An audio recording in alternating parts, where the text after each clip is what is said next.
Good morning students. आज के हमारे क्लास का विषय है अपूर्व सिद्धांत। ये सेमेस्टर 1 के विद्यार्थियों के लिए है।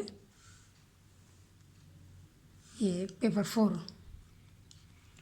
साथ ही इसे भारतीय दर्शन जो कि BA ऑनर्स के जो पार्ट 1 के विद्यार्थी हैं उनके लिए भी ये विषय उसमें उद्धरित है और उसे पढ़ना है। तो सबसे पहले जैसा कि हम लोग देख रहे हैं कि अपूर्व सिद्धांत, तो ये अपूर्व सिद्धांत या थ्योरी ऑफ पोटेंशियल एनर्जी क्या है और इस सिद्धांत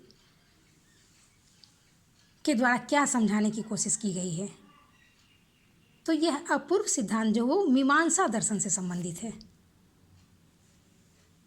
दरअसल मीमांसा दर्शन जो है हमारे समक्ष जो कर्म सिद्धांत को लेकर जो एक सवाल पैदा होते हैं, यह प्रश्न कि हम जो कर्म करते हैं उस कर्म का फल हमें मिलना भोगना ही होता है,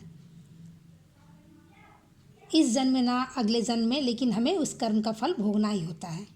तो यह जो प्रश्न हमारे समक्ष उठा कि यह कैसे संभव है, मीमांसा दर्शन के अंतर्गत यह प्रश्न आया कि यह कैसे संभव है कि अभी से किए गए कर्म का फल हमें बाद में स्वर्ग में मिलेगा।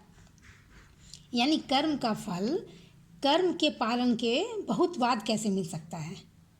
तो जब इस समस्या से रूबरू जब मीमांसा दर्शन के समक्ष जब आया, तो मीमांसा दर्शन ने इस समस्या का समाधान करने के लिए इस अपूर्व सिद्धांत की विवेचना की, थ्योरी ऑफ पोटेंशियल एनर्जी। तो जैसा कि शाब्दिक अर्थ, सबसे पहले हम देखें कि अपूर्व का शाब्दिक अर्थ क्या होता है, क्योंकि मीमांसा दर्शन ने इस समस्या का समाधान इस अपूर्व सिद्धांत के सहारे करने की कोशिश की है। तो अपूर्व का शाब्दिक अर्थ होता है वह जो पहले नहीं था, यानी अ मतलब नहीं, पूर्व मतलब पहले, जो पहले नहीं था। मीमांसा दर्शन यह मानती है कि इस लोक में किए गए कर्म एक अदृश्य शक्ति उत्पन्न करते हैं और उसी शक्ति को अपूर्व कहा जाता है। मृत्यु के बाद जब आत्मा परलोक में चली जाती है तो वहाँ उसे अपने कर्मों का फल भोगना ही पड़ता है और इसी अपूर्व के आधार पर आत्मा को सुख और दुख भोगने पड़ते हैं। तो इसे कुछ पॉइंट्स में हमने नोट कर दिया है ताकि आप लोगों को सहूलियत हो। 10 पॉइंट के अंतर्गत जो मुख्य बातें थी, तो कुमारिल के अनुसार जो है अपूर्व क्या है, एक अदृश्य शक्ति है। अपूर्व एक अदृश्य शक्ति है जो आत्मा के अंदर उदय होती है। ठीक है, मीमांसा दर्शन ने क्या कहा कि अपूर्व एक अदृश्य शक्ति है जो आत्मा के अंदर उदय होती है। और दूसरे पॉइंट में हम इसे ये कर सकते हैं चर्चा कि कर्म की दृष्टि से अपूर्व जो है वह कर्म का सिद्धांत या लॉ ऑफ कर्मा माना जाता है।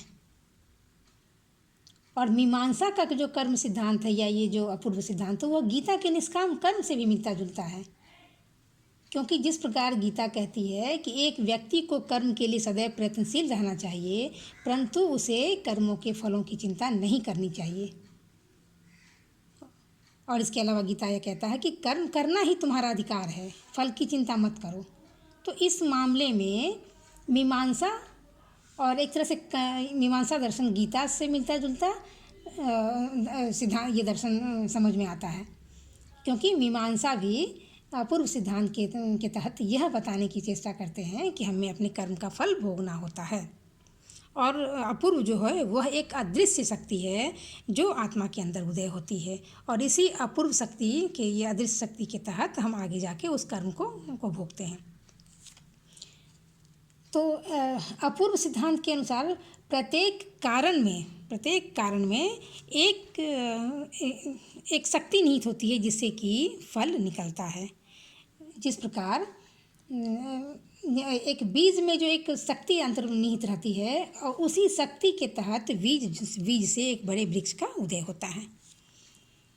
ठीक उसी प्रकार अपूर्व सिद्धांत भी इसी तरह की विवेचना करने की एक शक्ति की चर्चा के बारे में बताते हैं।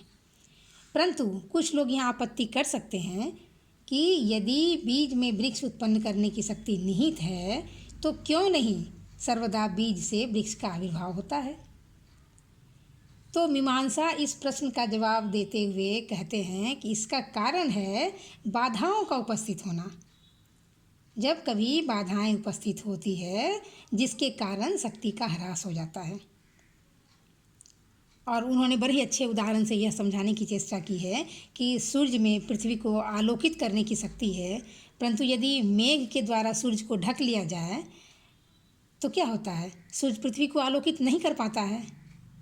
यानी सूर्य के सामने कोई बाधा यदि आ जाए तो वो आलोकित उसका जो अपना गुण है उस गुण का प्रस्फुटन या दूर तक उस गुण का असर नहीं हो पाता है। ठीक उसी प्रकार से मीमांसा दर्शन ने अपनी बातों को समझाने का इस उदाहरण से प्रयास किया है। और इस उदाहरण के द्वारा हमें यह समझ में आता है कि अपूर्व सिद्धांत एक सार्वभौम नियम है जो यह मानता है कि बाधाओं के हट जाने से प्रत्येक वस्तु में जो निहित शक्ति होती है वह कुछ न कुछ फल अवश्य देगी। ठीक है। अब ये कर्म सिद्धांत ये जो अपूर्व सिद्धांत है, कर्म का सिद्धांत जो है, हम दरअसल ये जो है वो कम से वैदिक काल से ये सर्वप्रथम बीज के रूप में हमें वेद दर्शन में सन्निहित मिलता है।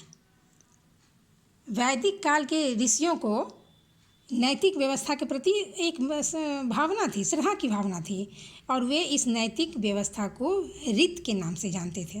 और इस रीत का अर्थ होता है जगत की व्यवस्था। और उसी जगह एक प्राकृतिक नियम एक तरह से कहा जाए जो बना हुआ है उसे जगत की व्यवस्था के रूप में इसे लिया गया है। और उसके आगे जब हम न्याय और वैशेषिक दर्शन को जब हम पढ़ेंगे तो न्याय वैशेषिक में जो कर्म के सिद्धांत है उसको अदृष्ट कहा जाता है। इसे अदृष्ट की संज्ञा दी गई है। अदृष्ट मतलब जो दृष्टिगोचर ना हो, जो हमें दिखाई नहीं देता है, इसीलिए इसमें अदृष्ट की संज्ञा इसे दी गई है। और उसे अदृष्ट की संज्ञा देते हुए यह बताया गया है कि इस अदृष्ट का संचालन क्या है वो ईश्वर के अधीन है, क्योंकि अदृष्ट तो स्वयं अचेतन होता है।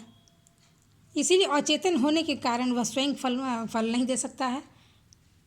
तो इसीलिए उसको संचालन हेतु, उसके फल प्राप्ति हेतु ये न्याय और वैशेषिक दर्शन में ईश्वर के अस्तित्व को माना गया है और माना गया है कि यह सब संचालन ईश्वर के द्वारा ही होता है। लेकिन मीमांसा दर्शन ने यह माना कि कर्म सिद्धांत जो है वह स्वचालित होता है, इसके लिए ईश्वर की आवश्यकता नहीं होती है। इसलिए और नहीं होती है और यह एक स्वयं संचालित होता है। और अपूर्व की सत्ता का ज्ञान जो है, फिर आगे हम लोग देख सकते हैं कि अपूर्व की सत्ता का ज्ञान मीमांसा के अनुसार वेदों से प्राप्त होता है, क्योंकि हमने देखा कि वेद दर्शन में ही शुरू में कर्म नियम पालन जो रीत की व्यवस्था हम लोगों ने देखा, यानी जगत की जो व्यवस्था देखे, जिसे एक नैतिक व्यवस्था की तरह एक रीत कहा जाता था, और उसी व्यवस्था के तहत ये रीत शब्द या ये अपूर्व की सत्ता का विचार हमारे सम्मुख निकलता है। लेकिन वहाँ पर जब शंकराचार्य का दर्शन, जब मीमांसा के बाद हम लोग शंकराचार्य का दर्शन पढ़ते हैं अद्वैत वेदांत, तो शंकराचार्य ने अपूर्व सिद्धांत की आलोचना की है। और उन्होंने यह कहकर अपूर्व के शंकराचार्य के सिद्धांत के मीमांसा के अपूर्व सिद्धांत की आलोचना यह कहकर की है कि अपूर्व अचेतन होने के कारण किसी आध्यात्मिक सत्ता के अभाव में स्वयं अपने आप को संचालित नहीं कर सकता है। इसीलिए इन्होंने शंकराचार्य का विचार जो है वो मीमांसा के विचार से भिन्न हो जाता है, जबकि क्योंकि मीमांसा दर्शन ने यह मान लिया कि अपूर्व जो है वह स्वयं संचालित होता है, इसके लिए किसी ईश्वर की आवश्यकता नहीं है। लेकिन शंकर ने इसका खंडन किया और बताया कि चूँकि अपूर्व अचेतन है, अचेतन होने के कारण वह बिना किसी आध्यात्मिक सत्ता के वह या किसी चेतन सत्ता के वह संचालित नहीं हो सकता है। और एक महत्वपूर्ण बात अपूर्व के बारे में ये है कि यह जो अपूर्व का जो सिद्धांत, ये कर्म सिद्धांत जो है मीमांसा का, जिसे मीमांसा ने अपूर्व सिद्धांत का नाम दिया है इस कर्म सिद्धांत को, तो वह जो है यह सिद्धांत निष्काम कर्म पर लागू नहीं होता। ये निष्काम कर्म पर लागू नहीं होते, क्योंकि यह वैसे ही कर्म पर लागू होते हैं जो किसी उद्देश्य को की भाव, क्योंकि ये जो होता है किसी उद्देश्य की भावना से जो कर्म किए जाते हैं उसी कर्म पर यह कर्म सिद्धांत लागू होता है। यानी जो किसी फलाफल की इच्छा से किया हो, कि इस कर्म सिद्धांत की विवेचना की हो, उन्हीं सिद्धांतों पर यह लागू होता है।